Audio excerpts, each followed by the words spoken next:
Au moment où ma fille de 8 ans, Hazel, se tenait devant son gâteau d'anniversaire, entourée de 30 invités dans notre jardin, et a annoncé son vœu à voix haute, « Je souhaite que tante Monica dise à tout le monde pourquoi elle déteste vraiment maman », j'ai su que la façade familiale que nous avions si soigneusement construite était sur le point de s'effondrer. Ce qui s'est passé ensuite a transformé la fête de princesse d'une petite fille en l'après-midi le plus dévastateur de ma vie.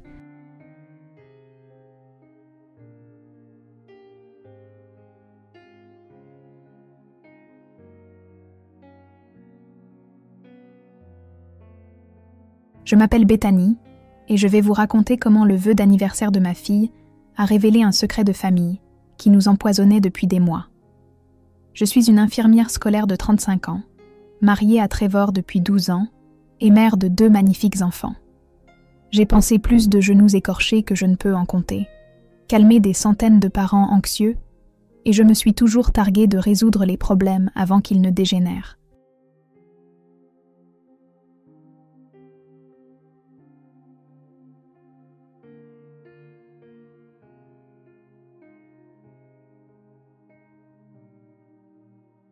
Mais ce samedi après-midi de septembre, debout dans mon propre jardin avec des serpentins violets dansant dans le vent et un gâteau de princesse à 3 étages fondant au soleil, j'ai réalisé que certaines blessures ne peuvent être guéries avec des pansements et des mots doux. Ma fille Hazel préparait cette fête depuis le lendemain de son 7e anniversaire. Elle voulait tout en violet et rose, des licornes partout, et surtout, elle voulait que toute la famille soit présente.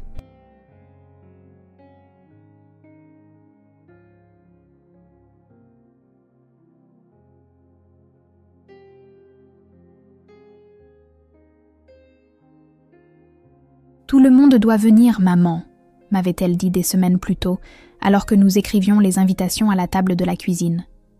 Même tante Monica, même si elle est bizarre ces derniers temps, les enfants remarquent tout, même quand on pense les protéger.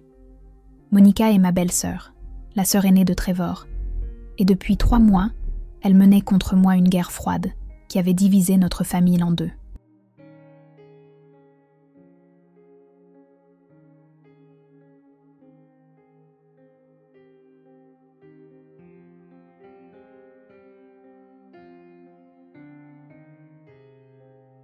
Elle a 38 ans. C'est une agente immobilière à succès qui se présentait toujours aux événements familiaux dans des blazers parfaitement repassés et des talons de créateur, me faisant sentir mal habillée, même lors de barbecues décontractés. Mais sous cette apparence soignée, Monica luttait contre quelque chose qu'aucun de nous ne voulait nommer. Trevor, mon mari, est le genre d'homme qui croit que chaque problème peut être résolu avec de la patience et de bonnes intentions.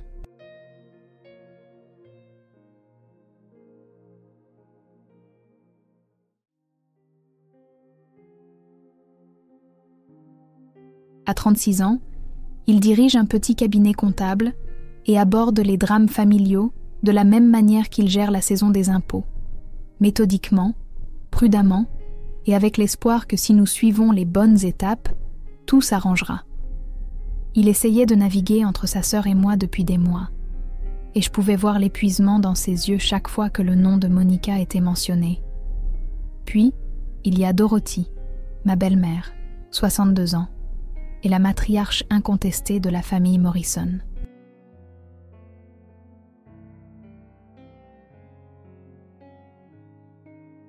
Dorothy avait élevé Trevor et Monica seuls après le départ de leur père quand ils étaient jeunes, et elle apportait cette férocité protectrice à chaque réunion de famille. Elle imposait le respect rien qu'en entrant dans une pièce, et son approbation signifiait tout pour ses 2 enfants.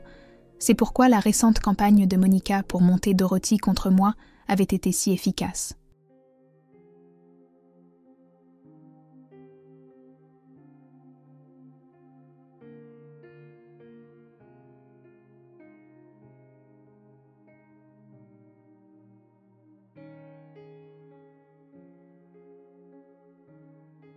Mon fils, Colton, 10 ans et sage au-delà de son âge, observait la tension familiale avec l'attention minutieuse d'un enfant qui sait que quelque chose ne va pas, mais à qui on n'a pas dit quoi. Il avait commencé à se positionner entre Monica et moi lors des dîners de famille, comme un minuscule garde du corps en t-shirt Pokémon. « Maman, pourquoi tante Monica ne rit plus à tes blagues ?» m'avait-il demandé la semaine avant la fête.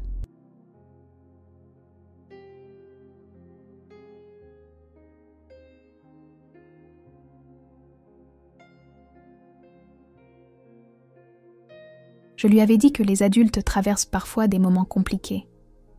Mais même moi, je ne croyais pas à ma propre explication. Alors que je me tenais là ce matin-là, disposant 30 assiettes en carton à motif de licorne et vérifiant le château gonflable pour la 5e fois, je n'avais aucune idée que dans les 4 heures qui suivraient, ma fille de 8 ans accomplirait ce que des mois de diplomatie prudente n'avaient pas réussi à faire.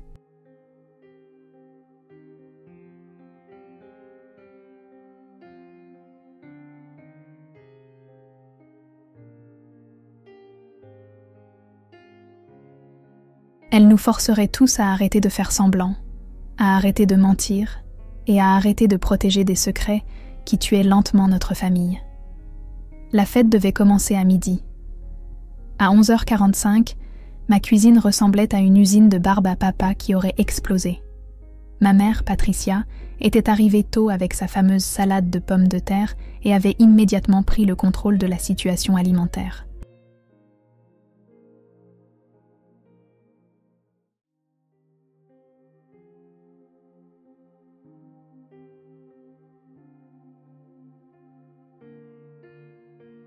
« Bethany, ma chérie, tu vas te faire une crise cardiaque avant même l'arrivée du premier invité, » dit-elle en m'éloignant doucement du four, où je vérifiais obsessionnellement les mini-pizzas. « Laisse-moi gérer ça. Va t'assurer que ce château gonflable est bien arrimé. La dernière chose dont on a besoin, c'est qu'il s'envole avec l'enfant de quelqu'un à l'intérieur. » Ma mère avait été mon roc pendant toute l'affaire Monica.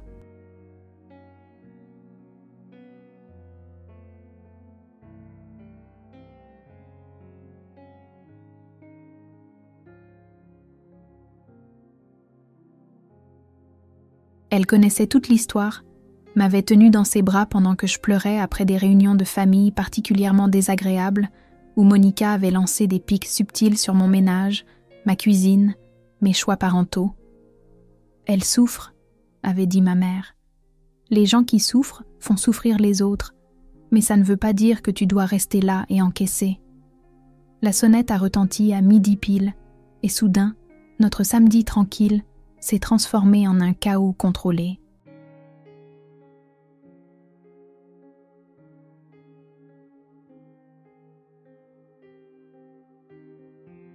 La meilleure amie d'Azel, Jenna, est arrivée la première, portant un sac cadeau plus grand qu'elle, suivie immédiatement par 6 autres camarades de classe.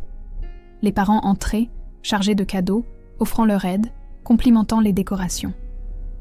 Je suis passée en mode hôtesse, le sourire venant naturellement même si mon estomac se tordait d'anxiété à l'idée de l'arrivée imminente de Monica.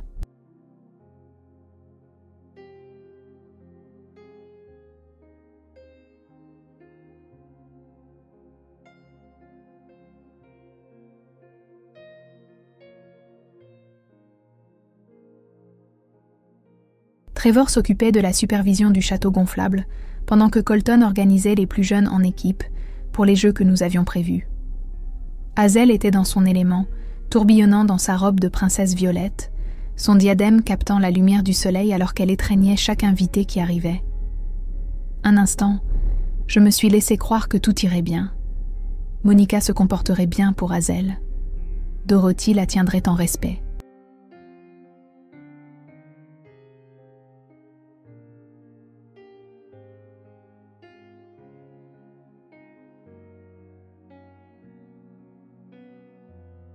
Nous passerions 3 heures sans incident. J'aurais dû mieux savoir. Dans les familles comme la nôtre, où les secrets grandissent en silence et le ressentiment s'accumule derrière des sourires polis, les vœux d'anniversaire ont une façon de tout mettre en lumière.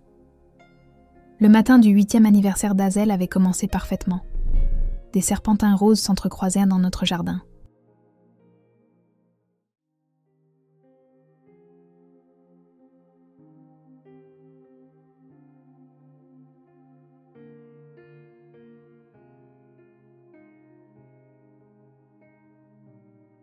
Des ballons en forme de licorne flottèrent dans la brise, et le gâteau de princesse à 3 étages que j'avais passé 2 jours à décorer trônait comme un chef-d'œuvre sur la table des desserts.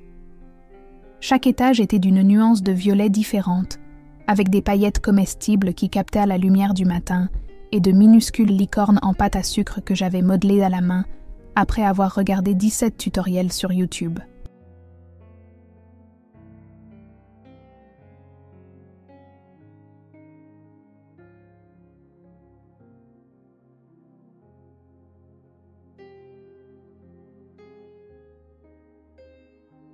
Alors que j'ajustais la bannière « Joyeux 8e anniversaire Hazel » pour la 5e fois, m'assurant qu'elle était parfaitement droite entre les 2 chaînes, Trevor m'a enlacée par derrière. « Tu t'es surpassée, Beth », a-t-il dit en m'embrassant sur la joue. « Elle s'en souviendra pour toujours. »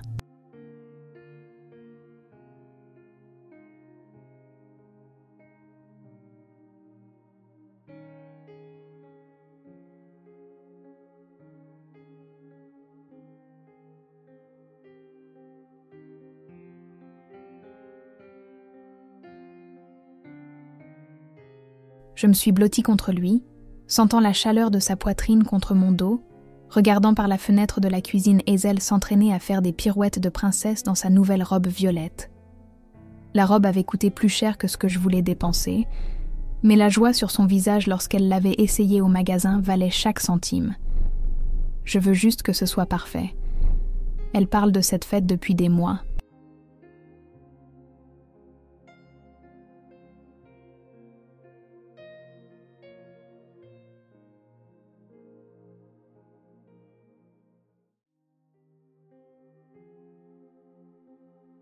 Ce que je n'ai pas dit à Trevor, c'est que j'avais spécifiquement planifié chaque détail pour éviter tout drame familial.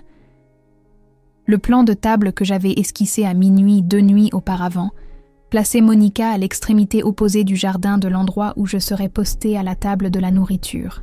J'avais préparé la trempette aux épinards et aux artichauts préférés de Dorothy, celle qu'elle demandait toujours, en espérant que la bonne nourriture pourrait adoucir les paroles dures.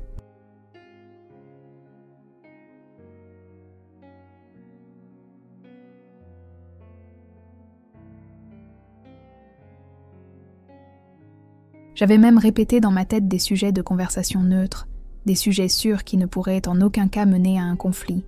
Le temps, les bonnes notes d'Hazel, le nouveau centre commercial en construction en ville. « Est-ce que Monica vient ?» ai-je demandé, en essayant d'avoir l'air désinvolte tout en redressant une nappe qui n'en avait pas besoin. Trevor s'est légèrement tendu, ses bras se desserrant autour de moi. Elle a dit qu'elle viendrait.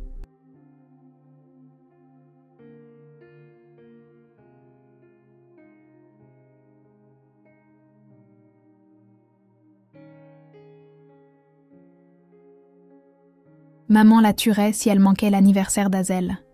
« Et elle va bien ?» ai-je insisté, regrettant immédiatement la question quand j'ai senti Trevor s'éloigner complètement. « Beth, s'il te plaît, pas aujourd'hui. Quoi qu'il se passe entre vous deux, pouvons-nous simplement mettre ça de côté pour un après-midi ?» Je me suis retournée pour lui faire face, voyant l'épuisement écrit sur ses traits.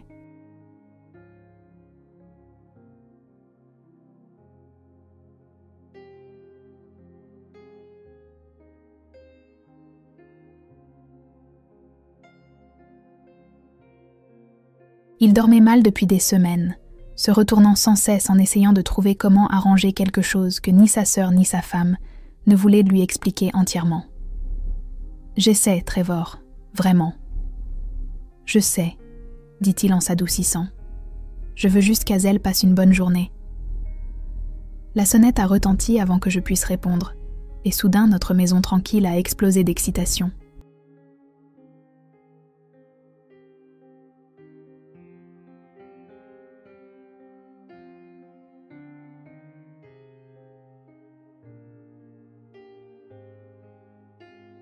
Hazel a dévalé les escaliers, son diadème rebondissant précairement sur sa tête en criant « Ils sont là! Mes amis sont là !» L'heure suivante a été un tourbillon d'invités arrivant. Les camarades de classe d'Hazel sont arrivés par vagues, des petites filles en robe de fête et des garçons dans leurs plus beaux shorts et polos. leurs parents portaient des cadeaux emballés et offraient leur aide.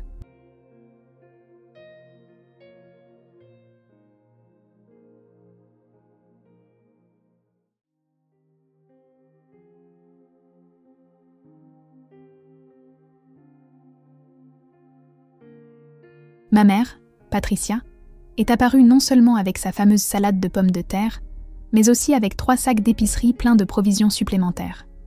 « Je te connais, Bethany Marie », dit-elle, en utilisant mon nom complet comme elle le faisait quand elle était sérieuse. « Tu auras calculé exactement assez de nourriture pour exactement le nombre d'invités, mais les enfants mangent quand ils sont nerveux, et les parents mangent quand ils s'ennuient. »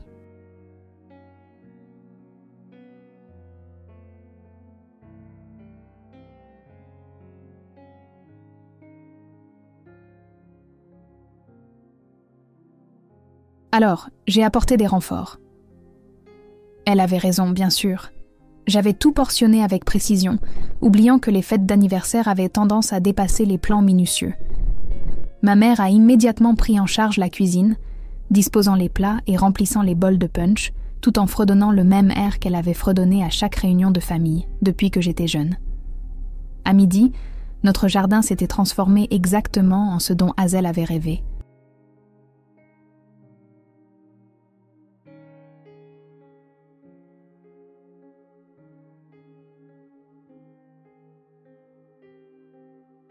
« 23 enfants couraient entre le château gonflable et le stand de bricolage, où la cousine de Trevor, Wendy, les aidait à fabriquer des cornes de licorne, avec des cônes pailletés et des élastiques.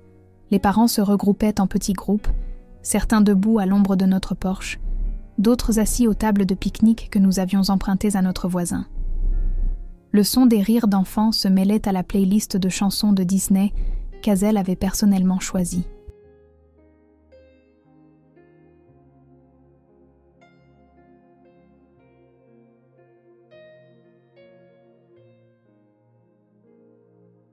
Colton s'était autoproclamé coordinateur des jeux, son leadership naturel se manifestant alors qu'il organisait les plus jeunes pour « épingle la corne sur la licorne ». « D'accord, tout le monde, on ne regarde pas », a-t-il crié, sa voix portant avec autorité à travers le jardin. « Jenna, je te vois soulever ton bandeau.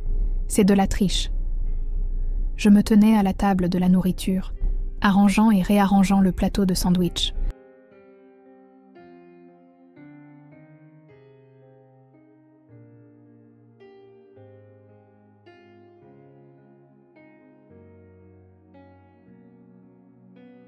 Quand Dorothy est arrivée, elle a franchi le portail portant un sac cadeau qui était clairement cher, le genre de la boutique du centre-ville qui emballe tout dans du papier de soie qui ressemble à de la soie.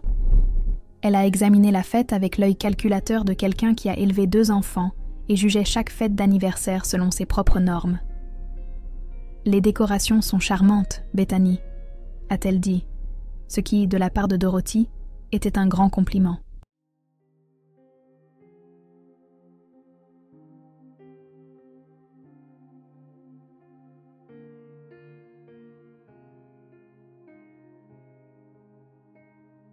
Hazel doit être ravie.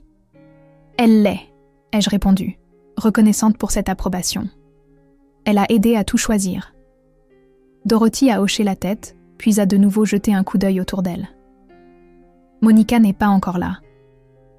Pas encore, ai-je dit, en essayant de garder ma voix neutre. Mais il est encore tôt. Dorothy a émis un son qui aurait pu signifier n'importe quoi, puis s'est éloignée pour saluer d'autres membres de la famille qui commençait à arriver.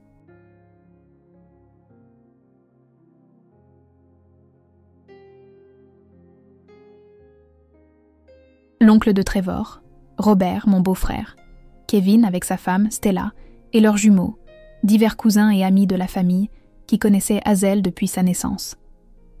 Le jardin se remplissait agréablement. La fête atteignait ce rythme parfait où tout semblait se dérouler sans effort, même si j'avais planifié chaque minute.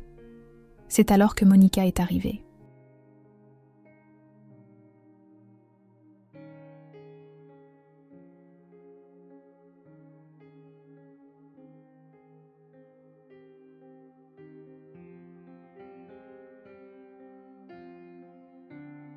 Monica a franchi le portail du jardin avec 45 minutes de retard, portant un petit sac cadeau non emballé et des lunettes de soleil malgré le ciel couvert. Ses cheveux étaient parfaitement coiffés, en ces ondulations effet plage, qui prennent une heure à créer, mais sont censés paraître naturels. Et sa robe d'été était de ce blanc impeccable qui semble repousser les taches et les plis par pure force de volonté.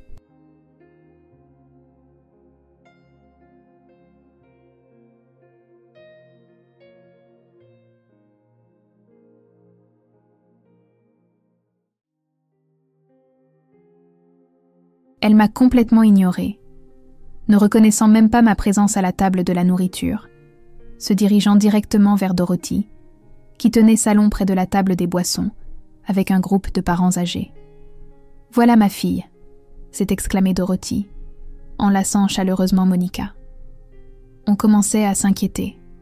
« La circulation était horrible », a dit Monica assez fort pour que tout le monde entende.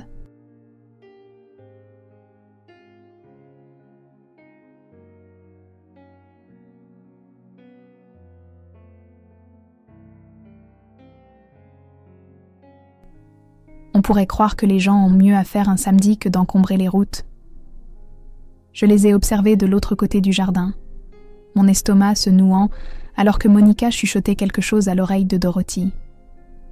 L'expression de Dorothy a changé, son sourire s'effaçant un instant avant qu'elle ne se reprenne. Ses yeux m'ont trouvé à travers la foule, et dans ce regard, j'ai vu de la confusion et autre chose qui m'a fait mal à la poitrine.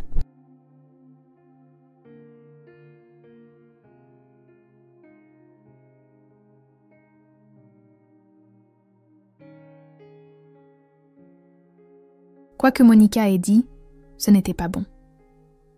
Trevor est apparu à mes côtés, portant un plateau de briques de jus de fruits de la cuisine. Il a suivi mon regard et a soupiré. Peut-être que je devrais aller leur parler. « Non », ai-je dit, forçant un sourire alors que la mère d'une des amies d'Hazel s'approchait. « Contentons-nous de passer cette fête. » Madame Freeman, l'institutrice de 2e année d'Hazel, a pris un sandwich tout en bavardant sur la fin de l'année scolaire.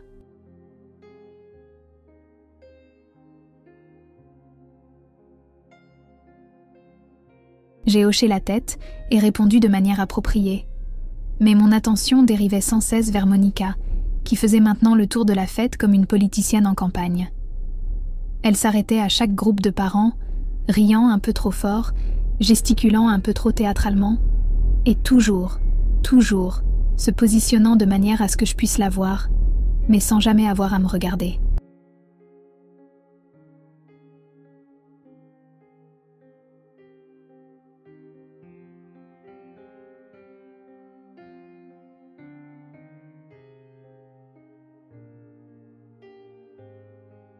Quand mon amie Valérie a complimenté les décorations, disant qu'elle aimerait avoir mon œil créatif, la voix de Monica a percé à quelques mètres de là. Eh bien, Beth a toujours été douée pour faire paraître les choses parfaites en surface. Elle l'a dit avec un sourire, en parlant à la cousine de Trevor, Wendy. Mais les mots m'étaient destinés. Wendy avait l'air mal à l'aise, jetant des regards entre Monica et moi.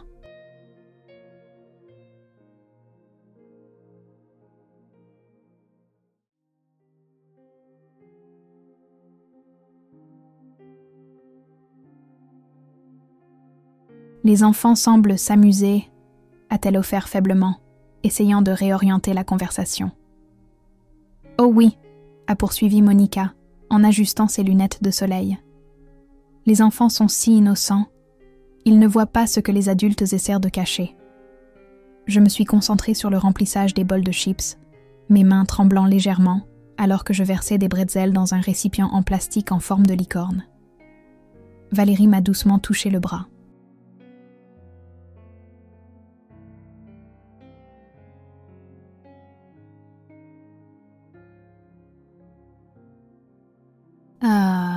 Ça va ?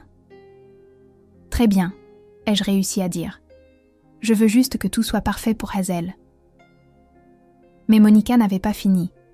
Elle se déplaçait à travers la fête comme un nuage d'orage, faisant des commentaires acerbes juste assez forts pour que les autres les entendent. Quand Dorothy a mentionné la réunion de famille prévue le mois prochain au chalet du lac, Monica a ri, mais sans aucune once d'humour. « Oh, je n'y serai pas », a-t-elle annoncé au groupe de parents autour de Dorothy.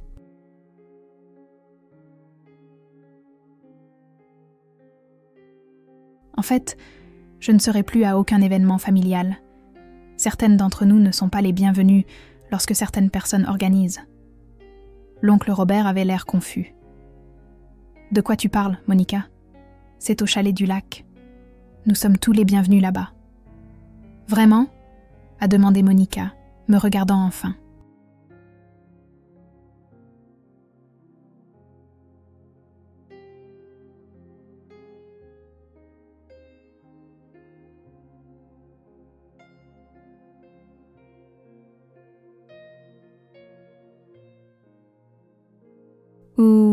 Ou est-ce que certaines d'entre nous sont discutées dans notre dos, accusées de choses, leur réputation détruite par des gens en qui nous pensions pouvoir avoir confiance? L'atmosphère de la fête a changé de manière palpable. Les parents ont commencé à remarquer la tension. Les conversations se sont calmées au passage de Monica. Les enfants ont continué à jouer, inconscients. Mais les adultes échangeaient des regards inquiets.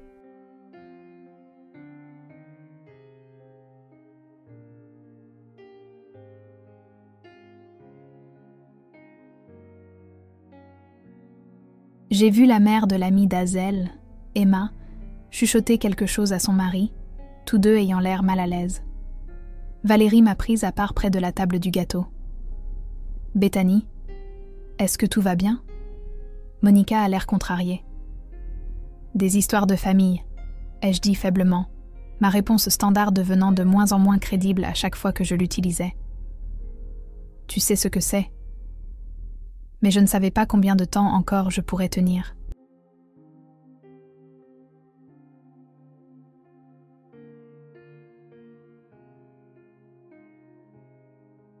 Monica me tournait autour comme un requin. Chaque commentaire se rapprochant un peu plus du sang quand elle a dit à Madame Freeman que certaines personnes dans cette famille n'ont aucun problème à mentir en pleine face à tout le monde. La vieille enseignante a eu l'air si mal à l'aise qu'elle s'est excusée pour aller aux toilettes.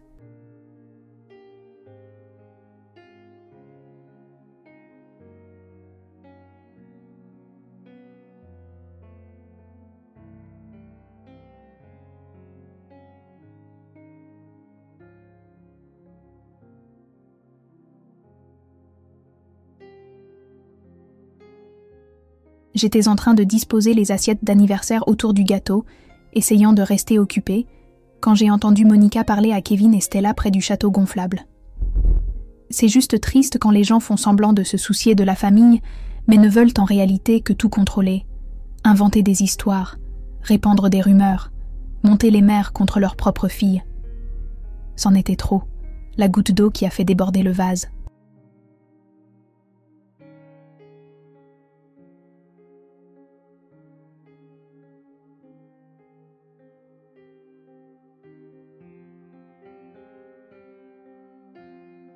J'ai posé les assiettes plus fort que nécessaire, ce qui a fait se retourner plusieurs personnes. Monica voulait faire ça ici, à la fête d'anniversaire de ma fille, devant tous ces gens. J'ai trouvé Trevor à l'intérieur, en train de remplir le bac à glaçons dans la cuisine. Il se déplaçait lentement, comme s'il essayait de retarder son retour à l'extérieur. « Tu dois parler à ta sœur », ai-je dit, ma voix basse mais urgente. Elle est en train de gâcher la fête d'Azel.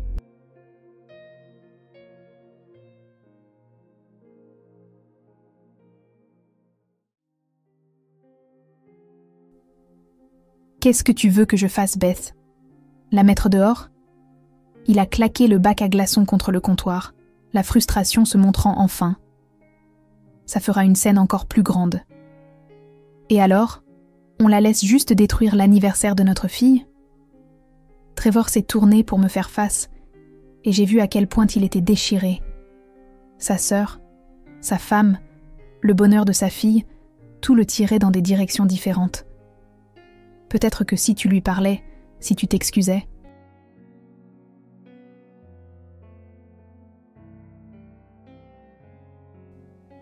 M'excuser ? Je n'en croyais pas mes oreilles. Pourquoi ? Pour m'être inquiétée pour elle ? Pour avoir essayé d'aider ? Je ne sais pas ce qui s'est passé entre vous deux, a dit Trevor, la voix lasse. Aucune de vous ne veut me dire toute la vérité, mais il faut que ça cesse. Avant que je puisse répondre, nous avons entendu la voix de Dorothy venant du jardin, tranchante et pleine d'avertissement. Monica, ce n'est peut-être ni le moment ni l'endroit.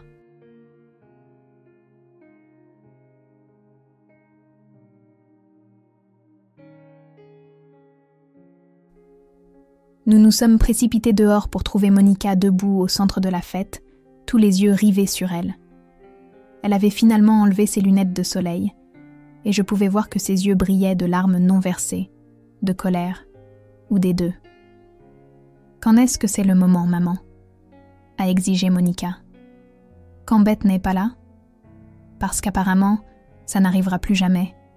Elle s'en est assurée. » Toute la fête s'était arrêtée.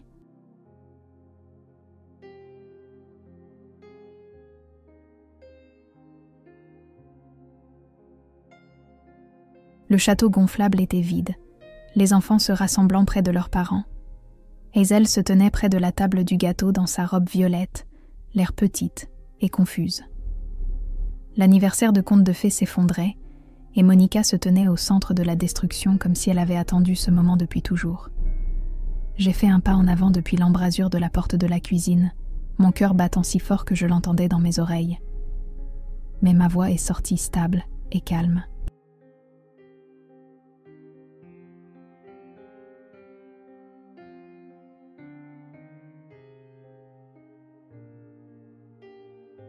Monica, pourrions-nous parler à l'intérieur, s'il te plaît, en privé ? Oh, maintenant tu veux parler ? La voix de Monica s'est brisée d'émotion. Après 3 mois à monter tout le monde contre moi, après t'être assurée que je ne pouvais plus montrer mon visage au dîner de famille sans me sentir comme une paria. Les invités étaient figés sur place, les parents serrant leurs verres, les enfants sentant la tension, même s'ils ne la comprenaient pas.